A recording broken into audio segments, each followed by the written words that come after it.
જય શ્રી ગોપાલ અંક છે 1981, 11મા મહિનાનો. એમાં 11મા પાને એક લેખ લખ્યો છે, એ વાંચશું કે દુર્લભો માનુષો દેહો દેહીના ક્ષણ ભંગુરહ.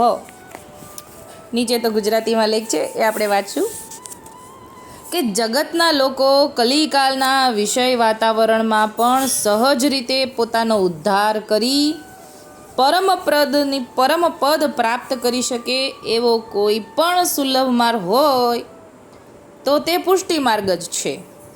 એટલે આટલા બધા કળીકાળની અંદર, આટલા બધા ઝંઝાળના વાતાવરણમાં જો તરી જઈએ ને તો એ પુષ્ટિ માર્ગ જ તારે.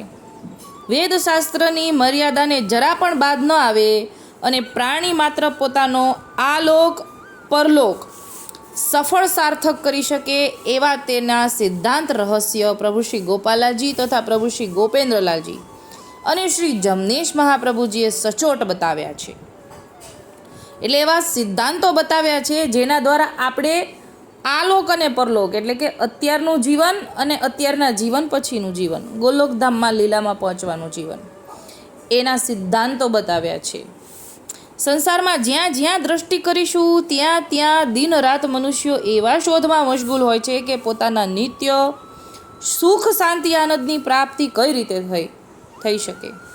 મનુષ્યોમાં કેટલાક એ સુખ અને આનંદ દ્રવ્યમાં હોય છે, કેટલાક યશ કીર્તિમાં અને કેટલાક વેપાર ઉદ્યોગમાં, કેટલાક સત્તામાં તો કેટલાક ગ્રહ સ્ત્રી પુત્ર કે સુંદર સુદૃઢ શરીરમાં, નોકર ચાકર કે ગાડી ઘોડા કે બાગ બગીચા વિલાસ વૈભવમાં શોધી રહ્યા છે. એટલે કે સુખ ક્યાં ક્યાં શોધે છે જીવ, એનું અહીંયા બતાવે છે કે કોઈક પૈસામાં સુખ ગોતે છે, કોઈક પરિવારમાં સુખ ગોતે છે, કોઈક નોકર મળી ગયો એટલે સુખ થઈ ગયું, કોઈક પોતાની કીર્તિ મળી ગઈ એટલે સુખ થઈ ગયું, કોઈકને સત્તા મળી ગઈ એટલે સુખ થઈ ગયું.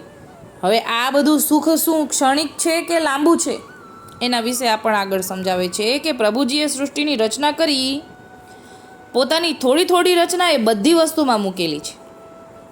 તેથી કદાચ એ વસ્તુની પ્રાપ્તિ થતાં થોડો સમય જીવને સુખ અને આનંદની પ્રાપ્તિ થાય. એટલે ઉપરમાં જેટલા સુખના સાધનો બતાવ્યા એ દ્વારા સુખ મળે, પણ ક્યાં સુધી? આપણને પણ હરેક વસ્તુમાં એવું છે ને કે લેવા માટે, કોઈ પણ ભૌતિક વસ્તુ ખરીદવા માટે આપણને એટલું બધું ઉત્સાહ થયો હોય, એ વસ્તુ આવી ગયા પછી કાંઈ નહીં. પછી આપણે રોજબરોજના જીવનની જેમ જ આપણને એમાં સંતોષ થતો હોય, પછી એની આપણને નવાઈ ન રહે. પહેલાં કેટલી આતુરતા હતી અને પછી જ્યારે એ વસ્તુ મળી ગઈ ને એ નવાઈ ન રહે, એને જ સુખ અને પછી એમાંથી ધીરે ધીરે દુઃખ પણ મળે. એ આપણને હવે સમજાવે છે કે એ થોડો સમય જીવને સુખની પ્રાપ્તિ થાય, પરંતુ બીજી જ પળે સુખના આભાસ રૂપ જણાતી એ સુખદ સ્થિતિ દુઃખમાં ફેરવાઈ જાય છે. એટલે અત્યાર સુધીના જેટલા મોટા થયા એટલામાં હરેક વસ્તુમાં આપણે યાદ કરીએ કે કેટલી ઈચ્છા હતી કોઈ વસ્તુ ખરીદવાની, હરેકને પોતપોતાની અલગ હોય. એ વસ્તુ મળી ગયા પછી હવે એ વસ્તુ અત્યારે છે, આજના દિવસમાં 5 વર્ષ પહેલાં જે વસ્તુ લેવાની એટલી બધી તાલાવેલી હતી, તો હવે અત્યારે તો એ વસ્તુ જૂની થઈ ગઈ. એમાંથી દુઃખ પણ પ્રાપ્ત થતું હોય, બગડી જાય તો દુઃખ થાય. એમ કહે છે દ્રવ્ય ચાલ્યું જાય, વેપાર ધંધામાં નુકસાની આવે, સંપત્તિ રાજસત્તા કે વૈભવ શત્રુ આવીને છીનવી જાય, કીર્તિ ગાનારાઓ અપકીર્તિ ફેલાવીને નિંદા કરે. એટલે જો અચાનકથી કીર્તિ મળી ગઈ હોય ને તો એ પણ ક્ષણિક છે. જરાક એવી ભૂલ થઈ હોય તો બધા અપકીર્તિ પણ ઈને જ લોકો બોલતા હોય. એટલે અહીંયા એવું કહે છે વાદ વિવાદ ઊભો થાય અને વિનાશ કરાવે, પુત્ર પણ કપુત્ર નીવડે, સ્ત્રી મૃત્યુ પામે, શરીર જર્જરિત રોગગ્રસ્ત થાય, ત્યારે શું સમજવાનું? નિત્ય સુખ આનંદ શાંતિ એમાં ક્યાંય સ્થિર થતા જણાયા? એટલે એ તો એક સમયે જવાનું જ છે બધું. દેવી દેવતાઓથી પણ સ્વર્ગના વિલાસ વૈભવ છોડીને મોક્ષ પદ મેળવવાના ઉપાય થઈ શકતા નથી. એટલે મોક્ષ મેળવવાનો રસ્તો પણ દેવી દેવતાઓ પાસે નથી. એ વાત સત્ય છે કે મનુષ્યોના કરતાં તેમને દિવ્ય ભોગ વિશેષ પ્રાપ્ત થયેલા હોય. કોને? દેવી દેવતાઓને. પરંતુ જ્યારે તેઓનું પુણ્ય ક્ષીણ થાય છે ત્યારે તેઓને પાછું આ લોકમાં આવવું પડે અને આ બધું વિચારતા મનુષ્ય દેહ ઉત્તમ કયો તે યથાર્થ છે. એટલે દેવી દેવતાઓ કરતાં પણ વૈષ્ણવનો દેહ ઉત્તમ છે, વૈષ્ણવનું જીવન ઉત્તમ છે, એ તો દેવી દેવતાઓ પણ કહે છે. હંમેશા લાખો કષ્ટ કલેશ તાપથી ભરપૂર આ સંસાર સાગરને તરવા માટે શાસ્ત્રોમાં અનેક ઉપાય દર્શાવવામાં આવેલા છે. પ્રભુ દર્શન અથવા તો મોક્ષ માટે યોગ, તપ, યજ્ઞ, નિષ્કામ કર્મ, જ્ઞાન આદિ ઉપાયો ઉત્તમ છે, પરંતુ તે સઘળા કષ્ટદાયક છે. એટલે આ દેહ દમન કરવું પડે, દેહ પર કષ્ટ મળે, કારણ કે દેશકાળ સંયોગ સ્થિતિ તદ્દન વિપરીત થઈ ગયેલી છે. તીર્થો નાસ્તિકોથી ઘેરાઈ ગયા છે, ક્યાંય શુદ્ધતા રહી નથી, દૂધ કે ઘી મળી શકતું નથી. ત્યાં શી રીતે તપ, યોગ, સાધન કે યજ્ઞ યાગ કરવા કે કેવી રીતે જ્ઞાન મેળવવું? સર્વધર્મ કર્મ નષ્ટ થઈ ગયા છે અને લોકોમાં પાખંડ ફેલાઈ ગયું છે. એવે વખતે કેવળ એક પ્રભુ જ સહાયક છે. આપણા ઠાકોરજી આજ્ઞા કરે છે કે કળીકાળના જીવોથી આના પહેલાંના યુગના સાધનો શક્ય નથી. શક્ય નથી એટલે જે યજ્ઞમાં જેટલી બધી વસ્તુ જરૂરી છે એ અત્યારે શુદ્ધ વસ્તુ ત્યારે જોઈએ, જે અત્યારે તો એ મળી શકે એમ નથી, તો યજ્ઞ સિદ્ધ ન થાય, તો એ કળીકાળના જીવો માટે શક્ય નથી.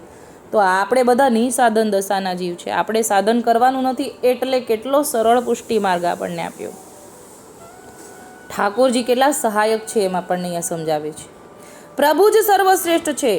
હજારો જન્મ જન્માંતરના તપ, જ્ઞાન, સમાધિથી જે મનુષ્યના પાપો ક્ષીણ થયા છે, ધર્મને માનવાવાળા જ્ઞાની ભક્તો તો પોતાનો નિશ્ચિત અભિપ્રાય દર્શાવે છે કે ભાગ્યવાન જીવોએ નવધા ભક્તિ કરી અને પોતાના જન્મનું સાફલ્ય કરેલું છે. પરંતુ શ્રુતિરૂપી ગોપીજનોની પ્રેમ લક્ષણા ભક્તિ તો અદ્વિતીય અને અલૌકિક છે. એટલે જે શ્રુતિરૂપા ગોપીઓ છે એમની ભક્તિ તો અદ્વિતીય છે અને અલૌકિક છે. મનુષ્ય જન્મનું સાર્થક્ય એક પ્રભુ શરણ જ છે અને પ્રભુ પાસે એવી અલૌકિક યાચના કરવી કે જેમ ભયભીત થયેલું બાળક દોડીને પોતાની માતાના ગોદમાં ભરાઈ જાય છે ત્યારે જ એ ભયમુક્ત બને, તેમ હે પ્રભુ, હું સંસારના અનેક પ્રકારોના તાપ કલેશથી દુઃખી થયેલ જીવ આપના શરણમાં સિવાય કે ક્યાંય સ્થાન નથી. એટલે આપના શરણમાં આવ્યો છું, આપના શરણ સિવાય ક્યાંય સ્થાન નથી. અનેક પ્રકારની લૌકિક વાસનાઓમાં આસક્ત થયેલું મન આપના ચરણ કમળમાં સ્થિર થતું નથી.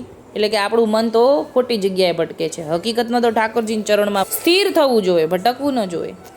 હું દાન દાસ આપની દયાની યાચના કરું છું. હું જાણું છું કે સંસારનું સુખ મૃગજળ જેવું મિથ્યા છે, જીવનને બરબાદ કરે. આ માયાજાળથી હું મુક્ત બની શકું તેમ નથી. પણ પ્રભુ, આપ તો સર્વસમર્થ છો, તો દાસ પ્રત્યે દયા કરો. ભૌતિક સુખની આશામાં ભવસાગરમાં ભટકી રહ્યો છું. કર્ણધાર આપના કૃપાપાત્ર ભગવદીઓની કાનીથી શ્રી ઠાકોરજી કિનારા ઉપર કૃપા કરીને દોરી મારી તરફ નાખીને બિરાજ્યા છે, પણ દોરીનો છેડો હું પકડું અને કૃપાનું અવલંબન હું રાખું ત્યારે મને બહાર કાઢે ને. એટલે ઠાકોરજી દોરીનો છેડો પકડું ત્યારે કાઢે ને. આપનાથી દૂર થઈ રહ્યો છું. અહમતા મમતા પાશમાં બંધાઈ રહ્યો છું. અહમતા મમતાના પાશમાં બંધાઈ રહ્યો છું. પછી હૃદયમાં આપ ક્યાંથી બિરાજો?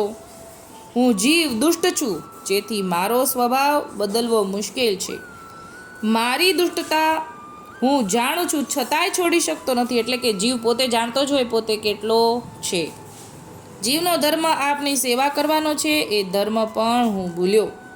હવે લાચાર બની રહ્યો છું. મારું કોઈ સામર્થ્ય નથી, તો મારા પર કૃપા કરો. એટલે આપણે દોડ છે ને, પતિત તોય તિહારો. પ્રભુજી પતિત તોય તિહારો, એટલે જેવો છું આવો છું, પણ તમારો છું. આપણને જેવા છીએ એવા, પણ ઠાકોરજીના છીએ એવા ભાવ આવે ને, તો આપણે જેવા તેવાની બદલે ઠાકોરજીને ગમે તેવા થઈ જશું. એવી આ વાતમાં આપણને આવ્યું. પણ પહેલાં શરણું સ્વીકારવું જોઈએ, પછી ઠાકોરજી પોતાની પાસે દોરડીની વાત આવી ને કે દોરી ઠાકોરજીએ નાખી છે જળમાં, માયા જાળની અંદર આપણે જળમાં ફસાયા છીએ, એમાંથી આપણે દોરી પકડવાની વાત છે એ આપણને આ સમજાયું. એટલે કે ઠાકોરજીનું શરણું, સંસારમાં રહીને ઠાકોરજીનું શરણું પકડીએ તો તરી જઈએ, બાકી ડૂબી જઈએ, એવું આપણને અહીંયા સમજાવ્યું. અત્યારે આટલું જ બોલીને મારી નાની વાતને વિરામ આપું છું. બોલો શ્રી ગોપાલ લાલ કી જય.